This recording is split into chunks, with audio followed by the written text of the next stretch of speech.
గూట్లకెళ్ళి సూరన్న వచ్చుడే సురుకులు పెడుతుండబ్బా. పొద్దాక అంటిచ్చుడు మళ్ళా పొద్దుంజాన్లా గూట్ల పడితే గప్పుడు జరంత చల్లబడుతుంది.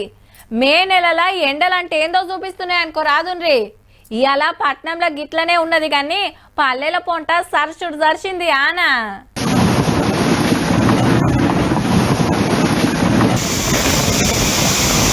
ఏ మానలు మోపైనాయో రైతులను ఆగం చేయబట్టే గాలివానతోటి చిన్న తిప్పలు కాదు మళ్ళా సెంటర్లో పోసిన ఒడ్లు మక్కలు మొత్తం నానుతున్నాయి. ఆగ చూడుండ్రి వరదలకు ఎట్లా కొట్టుకపోతున్నాయో.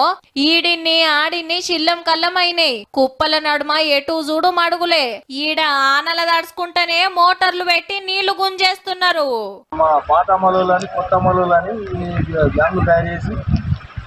ఇబ్బంది పెడుతున్నారు రైతులు. ఒక 18 ట్రాక్టర్లు ఈ సాగు ఒక తాటిపత్ర దేనికి వస్తుంది? మేము పోసుకున్న ఎందుకు ఇక్కడ గచ్చు ఉంటది అని చెప్పి పోసినాం. ఈ గచ్చు కూడా సరిగ్గా లేదు. 3-4 రోజుల సంధి ఇదే పరిస్థితి ఊర్లల్లా. గాలి దుమారం చిన్నగా లేదు మళ్ళా.